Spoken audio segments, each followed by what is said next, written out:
नमस्कार, आप देख रहे हैं हल्ला बोल टीवी। मैं हूं दीपक शर्मा और हमारे साथ हैं प्रोफेसर योगेंद्र प्रसाद सिन्हा, जो पूर्व एचओडी हैं बीडी कॉलेज के अर्थशास्त्र। एक बड़ा सवाल है अभी छात्र छात्राओं के सामने पूरे देश के कि ये जो यूजीसी इक्विटी रेगुलेशन 2026 आया है, क्या इससे जो जनरल कैटेगरी के जो छात्र हैं छात्राएं हैं उन पर जेल जाने का खतरा 24 घंटे मंडराता रहेगा? क्या अगर कोई ओबीसी का छात्र किसी जनरल कैटेगरी की लड़की को प्रपोज कर दे या उसके साथ मिसबिहेव कर दे और वो इसका विरोध करे, तो क्या वो उसके खिलाफ यह शिकायत कर देगा कि वो छात्रा उसके साथ भेदभाव कर रही है? और क्या उस छात्रा को ही सबूत देना पड़ेगा कि उसने भेदभाव नहीं किया है? क्या जनरल कैटेगरी की छात्राओं को उत्पीड़न का शिकार होना पड़ेगा इस वजह से? क्या उनके नो कहने का अधिकार इस यूजीसी इक्विटी रेगुलेशन 2026 छीन लेगा? इन सवालों के जवाब और इसके क्या मायने हैं यूजीसी इक्विटी रेगुलेशन 2026 के, हम समझेंगे प्रोफेसर योगेंद्र प्रसाद सिन्हा से।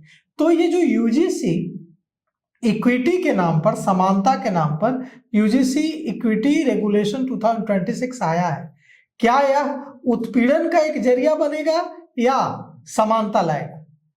देखिए, एक तो ऐसे कामों में, ऐसे नियम में यूजीसी को पढ़ना ही नहीं चाहिए। इसलिए कि यूजीसी का अर्थ क्या होता है, आम लोग समझते हैं कि यूनिवर्सिटी ग्रांट कमीशन है, मतलब वो कॉलेज को, विश्वविद्यालय को चलाने के लिए ग्रांट करती है। कुछ लोग समझते हैं पैसा ग्रांट करती है, मगर नहीं, वो कैसे पढ़ाई हो वहाँ, कैसे अच्छे रिसर्च हो वहाँ, इसका भी उसको देखभाल करना है। और नियम में भी है कि पढ़ना, पढ़ाना, रिसर्च वर्क कराना यूजीसी के हिसाब से यूनिवर्सिटी को करना है। ये काम नहीं हो रहा है, यूजीसी को इससे कोई मतलब नहीं है। अब ये सब काम जो राजनेताओं का था, जो प्रशासन का था, जो सरकार का था, अब वो यूजीसी करने लगी। इस कानून से कोई उनको लेना देना नहीं है, एक बात। दूसरी चीज ये कि एक तरफ तेजी से गिरावट हो रहा है, एज शिक्षक हम कह रहे हैं, गार्जियन लोग कह रहे हैं, और सब लोग विदेश की ओर, पढ़ाई की ओर जा रहे हैं, विदेश पढ़ने जाना चाहते हैं। मतलब है कि यहाँ के पढ़ाई पर उनका विश्वास नहीं है। आज हर देश में, छोटा छोटा देश में भी जाइएगा तो 2000, 4000, 5000 लड़के भारत के गए हुए हैं पढ़ने के लिए। नहीं, अगर हम इसकी बात करें, यूजीसी इक्विटी रेगुलेशन की बात पर हम आ रहे हैं, तो क्या यह उत्पीड़न का एक माध्यम बन जाएगा? निश्चित उत्पीड़न का माध्यम बनेगा, और इससे विश्वविद्यालय में, कॉलेज में माहौल खराब होगा, गिरावट आएगा। इसीलिए मैं कह रहा था कि यूजीसी को ये सब काम में नहीं पढ़ना चाहिए। और क्यों पढ़ रहा है? एक व्यक्ति ने कहा कि अगर मान लीजिए कि एक लड़का है, वो ओबीसी का है, और एक लड़की है जो जनरल कैटेगरी का है। लड़की जनरल कैटेगरी की है, लड़का ओबीसी का है। लड़का मिसबिहेव करता है लड़की के साथ, जनरल कैटेगरी की लड़की के साथ, और लड़की इसका विरोध करती है। उसके बाद लड़का जाकर, जो सेल बनाया जाएगा यूजीसी इक्विटी रेगुलेशन के तहत हर कॉलेज में, उस सेल में जाकर शिकायत कर देता है कि लड़की मेरे साथ भेदभाव कर रही है। अब वो लड़की सबूत देते फिरेगी, मतलब कि हम निर्दोष हैं, मैंने कोई भेदभाव नहीं किया है। मतलब लड़कियों के, जनरल कैटेगरी की लड़कियों के, छात्राओं के नो कहने का अधिकार छीना जा रहा है इससे।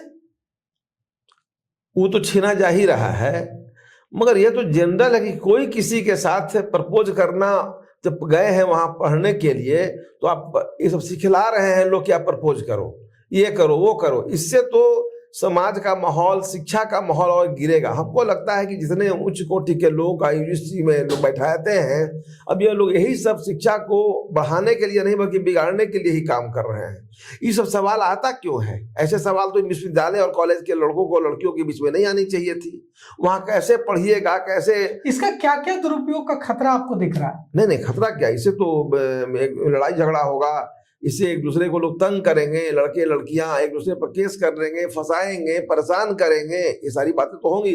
और उसके चलते फिर 2-3 ग्रुप में झगड़ा झंझट होगा, दंगा फसाद, माहौल खराब होगा। और विश्वविद्यालय का माहौल वैसे भी नहीं रह गया है, विश्वविद्यालय का माहौल, कॉलेज का माहौल अब तो लगता है कि एकदम जो भी थोड़ा बहुत बचा हुआ भी है वह सब भी खत्म हो जाएगा।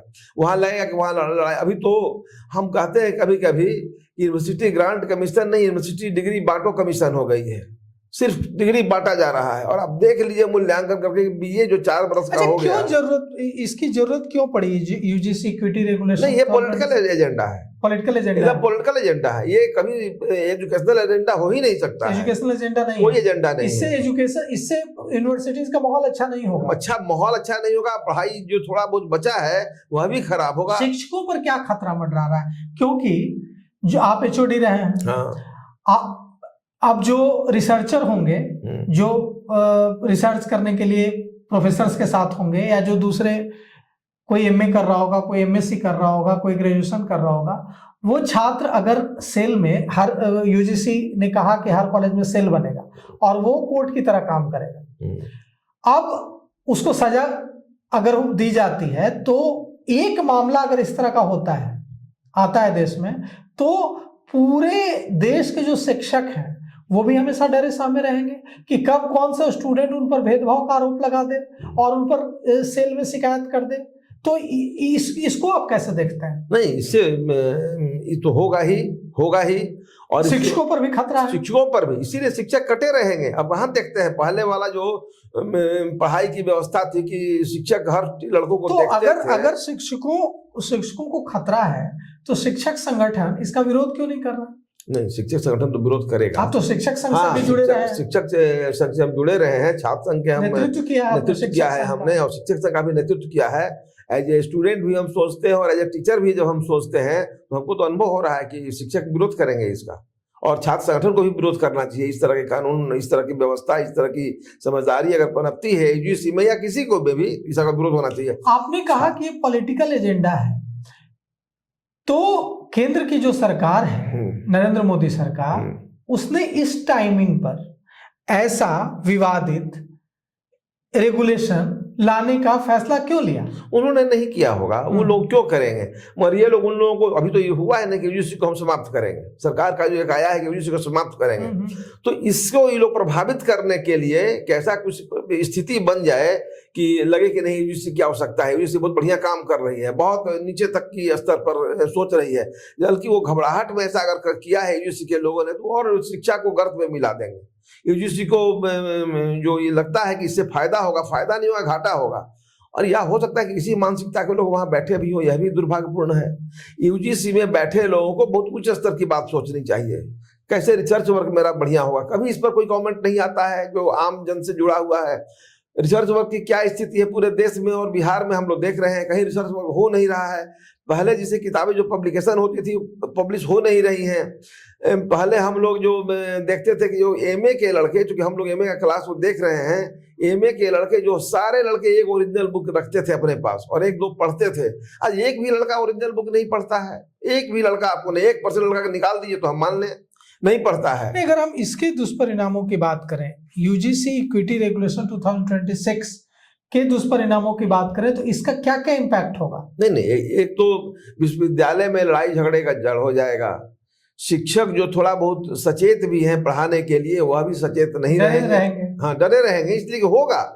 आपने देखा था एससी एसटी में जो इस प्रकार के जो जातीय कानून जो बने थे, उसमें क्या हुआ था, ऐसे लोगों के खिलाफ लोगों ने केस कर दिया जिसको किसी ने देखा नहीं था, बातचीत नहीं थी, भेंट नहीं थी, और उस पर नाम लेके केस कर दिया कि हमको उत्पीड़न किए हैं, उत्पीड़ित किए हैं, उत्पीड़न दिए हैं। तो इस प्रकार की घटनाएं तो यहाँ भी हो रहा है और समाज में जनरल स्थिति हम लोग देख रहे हैं कि कितना गिरावट हो गया है आजकल। तो आप अपनी जिम्मेदारियों से बच नहीं सकते हैं। आपने छात्र जीवन में लड़ाइयां लड़ी, शिक्षक जब आप बने, प्रोफेसर बने, एचओडी बने, तो वहां आपने शिक्षक संघ के माध्यम से लड़ाइयां लड़ी।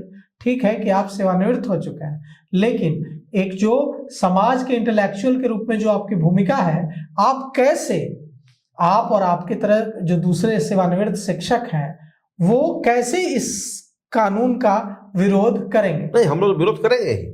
हम लोग यूजीसी को भी लिखेंगे, विश्वविद्यालय में कल बात उठेगी, उस पर भी हम लोग कहेंगे कि इस तरह के कानून को लागू नहीं करना चाहिए। इससे शिक्षा के लिए ये काला कानून है। दुर्भाग्यपूर्ण है कि ऐसी कानून बन रहे हैं। हम लोग यूनिवर्सिटी में बात करते हैं बराबर जात के खिलाफ, जातियों को मिटाने के लिए, और आप ऐसे ऐसे मुद्दों को उठा करके जात को फैलाव कीजिएगा, फैलाइएगा और टेंशन बढ़ाइएगा और शिक्षा को चौपट करिएगा, यही इसका असर होगा।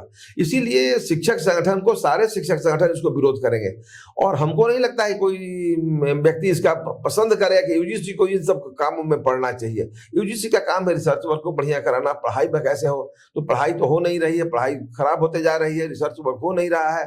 और ये जो पॉलिटिकल मुद्दा है, जो पॉलिटिशियंस को ये करना चाहिए, सोचना चाहिए, विचार करना चाहिए, वो यूजीसी कर रहा है। ये एजुकेशनल मुद्दा तो है नहीं, इसको क्या मतलब है? तो इसीलिए सारे शिक्षक संगठन इसका विरोध करेंगे, निश्चित रूप से विरोध करेंगे। इसका विरोध होगा? हाँ, विरोध होगा। तो देखिए अब कहा है प्रोफेसर योगेंद्र प्रसाद सिन्हा ने, जो पूर्व एचओडी हैं बीडी कॉलेज के, उन्होंने कहा है कि यूजीसी इक्विटी रेगुलेशन 2026 का विरोध करेंगे। यूजीसी को लिखेंगे, भारत सरकार को लिखेंगे, एचआरडी को लिखेंगे और जरूरत पड़ेगी तो सड़क पर भी उतरेंगे। लेकिन इससे कॉलेजों का, विश्वविद्यालयों का माहौल खराब होगा और हर जो शिक्षक है, जो छात्राएं हैं, उनका, जनरल कैटेगरी के शिक्षकों का, जनरल कैटेगरी की छात्राओं का, छात्रों का उत्पीड़न हो सकता है इस कानून के जरिए। तो आपकी क्या राय है? आप भी कमेंट कर जरूर बताइएगा। तो फिलहाल इस पेशकश में इतना ही। आगे की खबरों के लिए देखते रहिए हल्ला बोल टीवी। शुक्रिया।